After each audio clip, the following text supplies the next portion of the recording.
Okay, I believe we are live. So welcome back, everybody. I'm your host, Paul Killoren. This is actually to the point. We're on episode 11.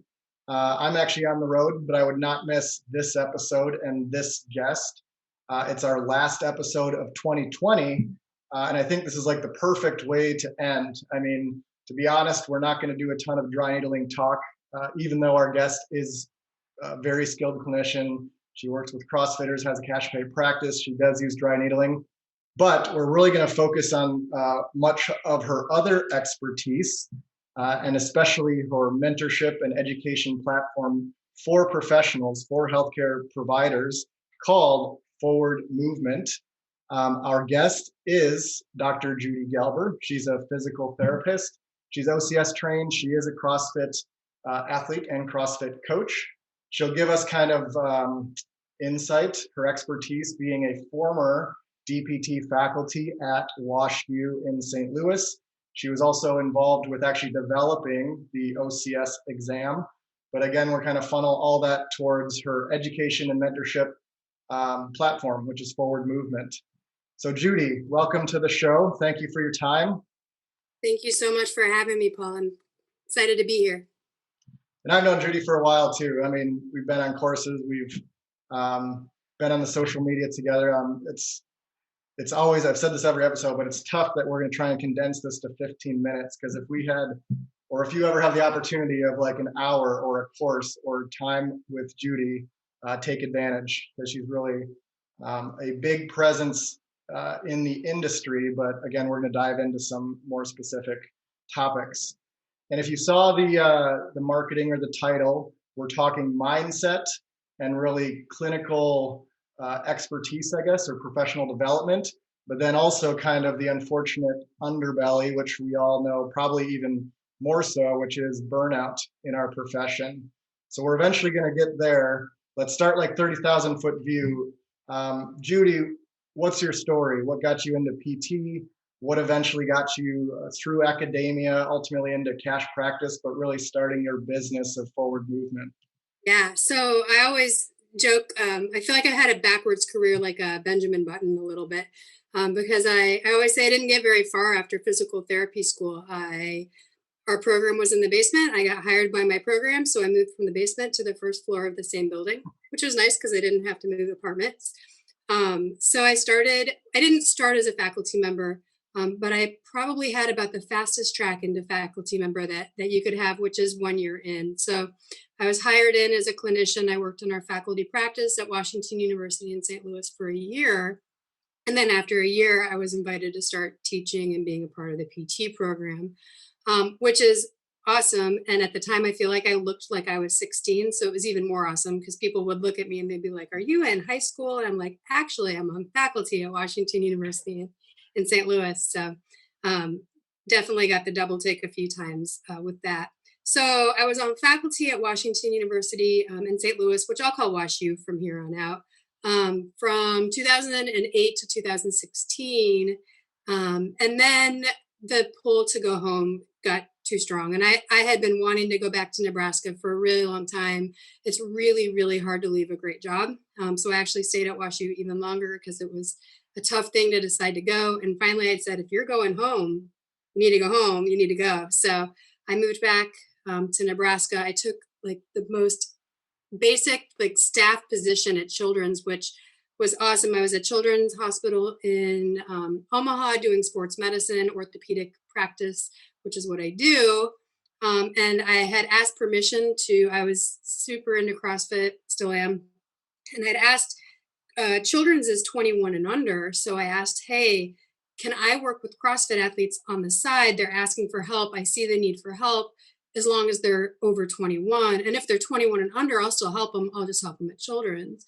And that grew into what turned into Forward Movement, in my own practice. And so Forward Movement started as a patient care thing. And then this is what happens is it melded into what my first love is, which is teaching and education. As soon as I opened my practice, all these students kind of came out of the woodwork and said, "Hey, Judy, how are you doing this? I'm interested. I want to know. I want to learn." And so the door kind of opened, and here we are 3 years later in the middle of a pandemic. And really, that's my sweet spot is working with the same students who are now colleagues and professionals. So it's a very, like, I feel like I kind of moonwalked in the back way, started at the end, working to the beginning. So, which is really cool, coming back to basics and learning now. Now I'm learning. Love that. So you could explain your journey thus far as a moonwalking Benjamin Button, which is awesome. Yes, exactly. And you touched on a few specialties, so let's touch on the professional development. Not only do you have the OCS after your name, and really, if you have any of the board certified clinical specialties, I mean, that's top tier. You're top 5% in our profession. But you also have more knowledge kind of behind the scenes than the average person. Tell us about what you've done and your involvement with the OCS. Yeah, one of the coolest things about being in a faculty practice and being on faculty is you get some opportunities. And I was really lucky. I took my OCS exam in 2010, and then in 2011, I had the opportunity to start being an item writer, to participate in item writing for the exam. So I've actually been involved in the construction in one way or another of the OCS exam ever since 2011. So here we are in 2020. 9 years later. I'm actually just rolling off. So I've got 2 weeks left as a 4-year term on specialty councils. So the way that the OCS works, which is kind of like behind the scenes, so you guys are getting a behind the scenes look, is there's people who write the test questions, and they're physical therapists who are all have taken the exam. And then there are people who review those questions, so item reviewers. And then beyond that, there's 5 people for ortho. There's 4 for all the other specialties, but orthopedics is huge. So we have 5. Sorry, I just put Slack for my mentorship group for the first time, and I didn't realize there's notifications with it. So if there's noises, it's my mentorship group. So no problem. I haven't even heard a thing yet. Oh, great. Good to know. So there's 5 people in orthopedics who are on specialty council, and I'm one of those 5 for another 2 weeks. So I've been spending 4 years. And what we do on specialty council is we take the questions, we polish them up, and we actually construct the exam. So of course, the follow-up questions of what's on the exam, and I've signed my soul away. I can't share what's on the exam, but I am able to talk about the process and that kind of thing. So anyway, that's been something I've been up to for a long time. I roll off of specialty council in 2020, but I've developed a specialty role on specialty council as the maintenance of certification expert. So if you have your OCS, you may know that the process of recertifying is changing, and there's going to be we'll call it an enrichment experience. It's called an exam, but that freaks physical therapists out. And it's not being developed as an exam because everyone's already passed the test. It's meant to be an update, a 10-year update in an exam form where you now take, which will roll out in 2023. So I'm staying on in this role back as like that review level. So writer, reviewer, counsel, and I'm going to go hang out as a reviewer and help get this new maintenance of specialty certification exam underway in 3 years. So I wonder how many people, once they find out that's one of your roles, come to you and like, question 37. I hated that. You know how many people are just shaking their fist at the screen right now, but it's a challenging exam. I'm going to just say for the record, I've written several questions at the writer level, and by the time they get to the test level, I haven't found one of my questions yet. Like, it's so amazing how the exam is shaped, and like also my memory. I always joke that I'm a great thinker and not a great rememberer, which serves me in some capacity, I think. I resonate with that. My wife would agree with that. So we've even just based on your experience, the DPT, like student level to, the top tier, you probably have some insight into just the successes, the challenges, the failures, the burnout. So what are like just common themes you've noticed in your career, but just being on both ends of the spectrum as far as new grads, young professionals coming out of school and ultimately kind of working their way to what we just discussed, like board certification? Yeah. So at this stage in my career, I work with a lot of young professionals, and I would say right out of school, even I've got a few students up until even like 5 to 10 years into the profession, but like still trying to find their home within the profession, if you will. And I would say the most common thing that students come out of school with is this unattainable standard of what is right versus what is wrong. And it's incredible. And I hope this resonates with people who are listening as they listen, just because it was for sure me, and still some days is me, of I'm patient walks in the door and I'm like, okay, oh my God, I have to be right. I have to figure them out and I have to be right. And I think that that's an unfortunate consequence of how we're educated, which is you take a test, you take a practical examination, and there's a right answer and there's a wrong answer, or there's a lot of wrong answers and one right answer.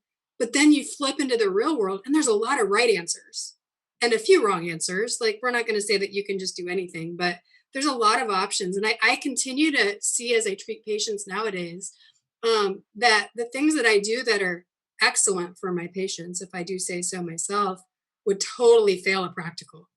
You know, I didn't do it thorough enough, or I didn't give them 3 exercises, or I didn't do some aspect that at least when I was a student, I was being tested on. And then when I was on faculty, I was doing the testing on it. I have a little bit of tester's guilt now, like, oh, well, that wasn't that bad, you know?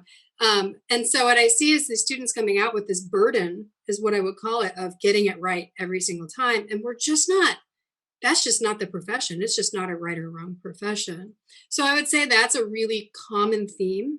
And the other common theme that I see with students, I shouldn't say students, well, students and also young professionals, is trying to be their role model or be somebody else, do things the way that the people that they think are leading the profession are doing it. And that's a hard burden. Have you ever tried to give a lecture that's not your own? It's really hard to do some, you have. It's harder. Ridiculously hard. Yeah, it's very hard to put somebody else's brain and be that person. So we spend a lot of time talking about developing your own self. And like, I'm an expert. How many people are collegiate soccer players? So many. How many people are collegiate soccer players who now CrossFit? Probably a good number.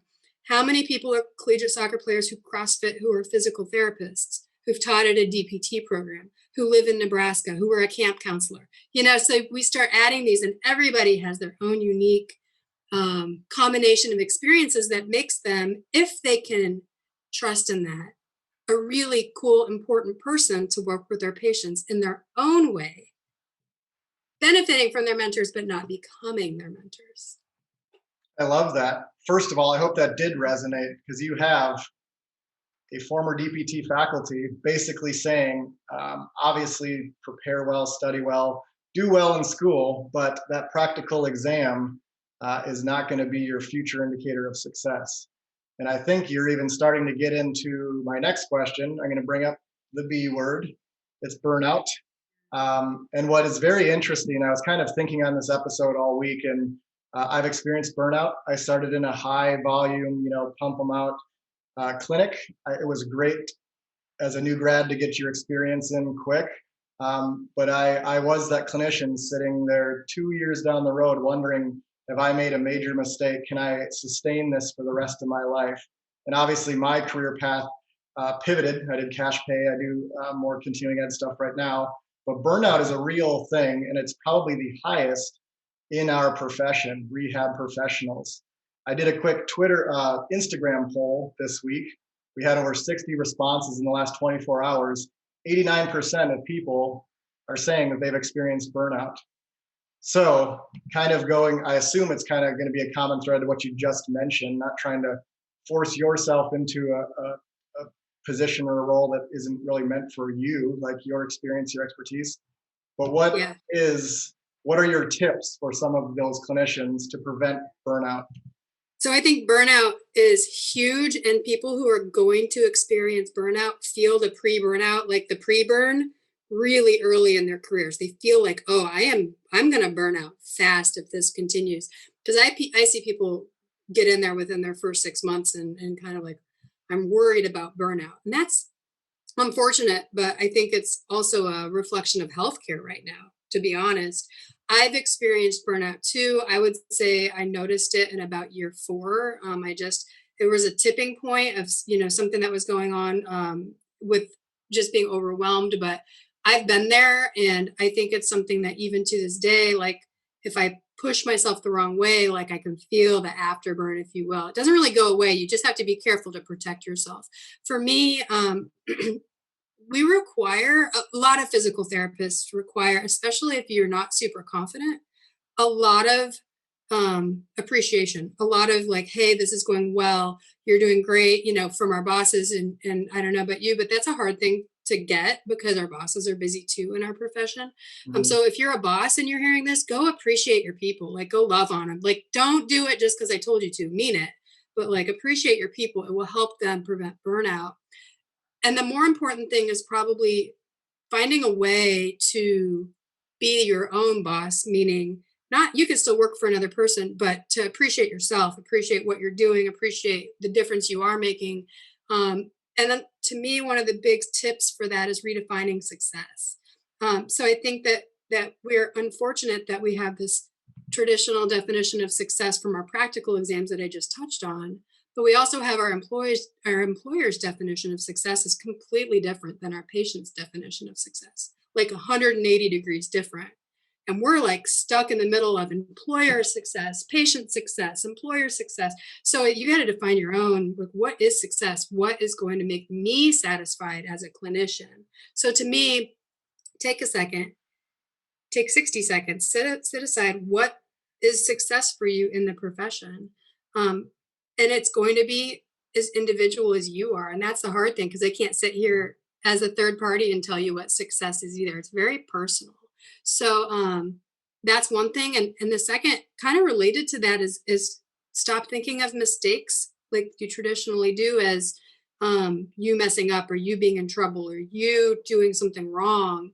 Let it go. Don't do that. Mistakes are you getting better, you growing. And I told Paul a story, or I told him I was going to tell a story, which is, and I don't even know that it was a mistake, but it was horrible. My most horrifying clinical experience ever, without going into too much detail, but was a patient who had a really bad fracture. And I was working on single leg balance. We had already, we'd been working together for a long time. And they refractured into three pieces, three parts, right in front of me, first 9 months of practice. And it was horrible. Since then, it's never happened again. There's nothing I could reflect and do, although I will tell you, I went and looked at all of literature trying to like find a reason or something to change. We had to call an ambulance. It was a huge deal. But here I am, like, I should never have been a physical therapist. This was a bad idea. I'm bad at what I do. And I like to tell people, because I have a lot of people who come to me now and think that I'm infallible, like, oh, Judy doesn't make mistakes. I make mistakes. Judy teaches me how not to make mistakes. And I'm like, no, we all have those experiences. So just kind of, when it happens, don't beat yourself up. Say, what did I learn? What am I going to do better? What am I going to do different? Like, how is this making me an experienced clinician? Because that's exactly what it's doing, is making you an experienced clinician. Yeah, I love that. So realign your goals. And it's actually been mentioned by other guests on the show, is give yourself some grace. I think we are just, like you said, you're being pulled in different directions. Your clinic has these different benchmarks you need to hit for productivity. Obviously, most of us enter this profession because the patient has very specific goals. So trying to please everybody, it's just give yourself some grace. Or even sometimes it's daunting, like you also touched on, like you see these clinicians that you want to emulate, or you see these educators that are like, how do I be like that? And it almost becomes a burden on your shoulders that like, I'm not like that right now. And you don't need to be. I mean, there's always goals, but give yourself some grace that doesn't have to be a direct reflection immediately. And a goal is something you work on, not something you have to be tomorrow. And not to segue into the next thing, but surround yourself with people who lift you up. Surround yourself with people who, when you have a bad day, can be like, hey, did your patient break their leg into 3 parts? It wasn't so bad. Surround yourself with that tribe and that network, whether it's within your job, in your workplace, or outside of it. Yeah, definitely. And I mean, thank you for getting into the next question, because like every episode so far, we're already at time. So let's wrap it up with one final question. You gave some great insights, some great tips. Let's go slightly bigger picture, not specifically burnout, but say a new grad or even a PT that's kind of reflecting, contemplating on their current career, what they've done and what's next. say, what advice would you give? What are some ways that they can get more out of life, their professional life, life balance, everything? Yeah, and this is where I come in with a little bit of a personal plug, but really I feel like I do it because the need is there. So what I'm doing now is really a clinician network to allow people to connect with other like-minded people. And like I said, it's a lot of all directions or all experience levels. From I have everyone from students up through young professionals and PhD students in that group. So it's really a wide range, but just get yourself around people who think the way you think.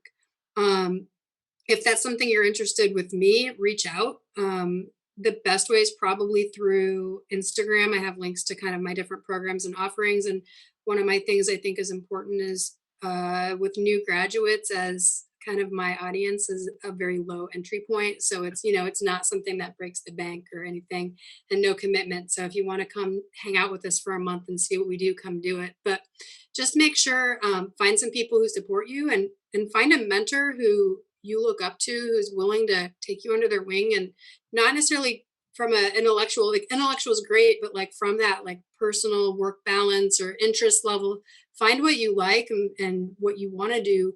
And if you haven't found it, then go explore, play with different things, try different outlets, get involved, and don't be afraid to go outside the traditional box. For me, it was CrossFit. I didn't find it on purpose. I just tried it on a Groupon, to be honest, and it turned into a career changer. So don't be afraid to do that for your own self. I always tell people, think about what you think in your free time when your mind wanders. Where does it wander to?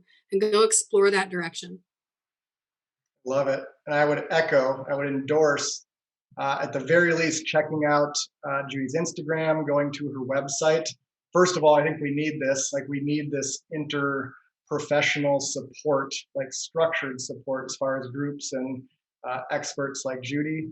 And really, I mean, this is actually your program is on my list of stuff that if I had more hours in the day, I would do. So whether it's something you sign up for today, or you hit a point in your career where now it's time, or whatever, but put it on the radar, because it is important. You are important as a professional to your patients and everything else, but a big piece of that is taking care of yourself. Huge. So at movement.physio on Instagram, it's probably the best place to start if you're looking for Judy. That is time for today. These are super short on purpose, and that's always stressful on me. But I thank Judy for being on. If you're not catching us live, we will be everywhere. We'll be like, if you like videos, like seeing us talk, it'll be on YouTube. Otherwise, the iTunes, Spotify, Google Podcasts, you can just listen to recordings. And this is our final episode of 2020. I mean, we'll take a break for the holidays. We probably won't come back the immediate week after New Year's, but we're going to reboot. This first wave of guests has really set the bar so high that we need some time to coordinate what's next. So Judy, thanks again for your time. Thanks for kind of closing out our 2020 year. I'm sure I'll talk to you and see you soon. Thanks, Paul. And the caboose, I like it. Yep. Caboose in time for Christmas. Thanks for your time. Thanks for listening. You can send Judy direct questions, or you can filter them through us. And we'll see you after the new year. So have a great holiday, rest, relax, enjoy, and come back for a new 2021, new energy. And we'll see you then.